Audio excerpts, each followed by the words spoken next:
wanted to ask you about the Chris Isaak show, because there's a funny storyline about you making up all these lies about experiences you had with Roy Orbison to get Bridget Fonda. Wacky writers, where do they come up with this thing? Me lying. I know.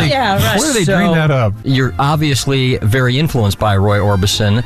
Did you? That's a nice way of saying ripped off. Well, but I would have ripped off more, but I couldn't carry it. How's that? But he obviously was, though, a big influence on your music. I got to play with Roy Orbison, and I'm proud of this, so I want to tell the story. I got to go over to Roy's house, and he called me over, and he wanted to work on songs together, like write stuff. And wow. We sat. I was like scared to death. I went to his house. He goes, well, let's. He had a really light speaking voice. Hey, Chris, let's go upstairs and we'll just play guitar a while and just see what happens. And we go upstairs and we're in this little room, and I'm sitting there and I'm very nervous at first. But when I got a guitar and started singing, I kind of relaxed, and pretty soon you forget. It's like been 2 hours or something. You're sitting there playing, and we're playing something. He goes, yeah, when you sang that, you remind me of when Buddy used to sing it. He'd do the same thing you do, and blah blah. And I was thinking, I was just went over my head, and as I walked outside, I went, wham, Buddy Holly. Sure.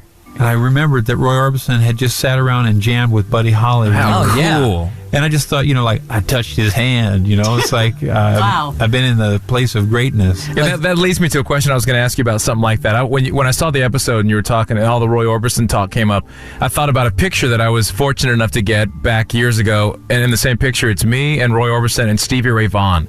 And I keep that picture, and it's very cool. I look at it like a piece of rock history. What picture do you have that is your most cherished photo from? You've been in some cool situations, met some cool people. What is the one photo that you have, you think, man, that is just too cool? You look back on it and think, well, it's a pretty cool photo. You don't really see anybody's face. It's just a tangle of arms and legs. But, or maybe you're thinking of, musically. Yeah. I got a picture with Roy and myself when I first met him, and you see him smiling, and it looks like my head's going to fall off. I'm smiling so big. And that was pretty exciting. And I got to meet, I met some cool people. I met Carl Perkins. Wow. It was my birthday in June, and it was in L.A., and I was working on the record, and I sat down on the steps outside of the recording studio, and the door opens up, and Paul McCartney walks out and sits down next to me. Oh, boy. He sat down about 4 feet away from me, and I look over, and it was like, I was going... My heart was beating like a rabbit, because I've met him before and we've actually sang on stage together. Mm-hmm. But I don't know that he really knows who I am. It's like, do you feel weird asking for a picture? Yeah, only because I feel like he's probably. I just don't want to. I like him so much. I don't want to bother him. I want him to have a nice day. And I think, well, maybe if that's going to bug him, I won't ask, even though I'd like it, and I'm sure he'd do it. So. He's sitting there, and I didn't say anything, and all of a sudden he looks over and he goes, hey, Chris. He goes, hey, it's your birthday, isn't it? Oh, man. And I went how does this guy... And Paul McCartney's recognizing my birthday. And so he sings to me, happy birthday. No way. He sings it to me. No, happy birthday, or they say it's your birthday? Not you say it's your birthday. Okay. He sings happy birthday to me, but he owns happy birthday. Do you know that? He does own happy birthday. I did know that. I'm a huge McCartney fan. Does? Paul McCartney owns... How does he buy the rights to the happy birthday? I thought that was a public domain song at this point. And I got all the details on this one. Okay. The song itself is not copyrighted, the music. But the lyrics to Happy Birthday, those are copyrighted. And he owns... So, if you played Happy Birthday in a funeral setting, go ahead. You don't owe him any money, as long as you're not singing the lyrics.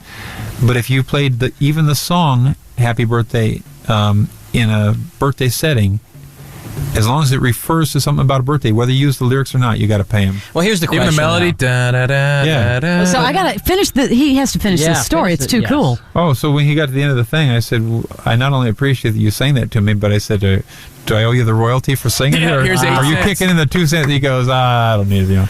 Well, the thing is, how would you ever get royalties on Happy Birthday? The only people who ever sing it are at birthday parties. You never hear it on the radio. Every movie. Think about any movie you see. If an actor sings it to another actor? Yeah, there's a birthday party scene in a movie, and the kids are singing Happy Birthday.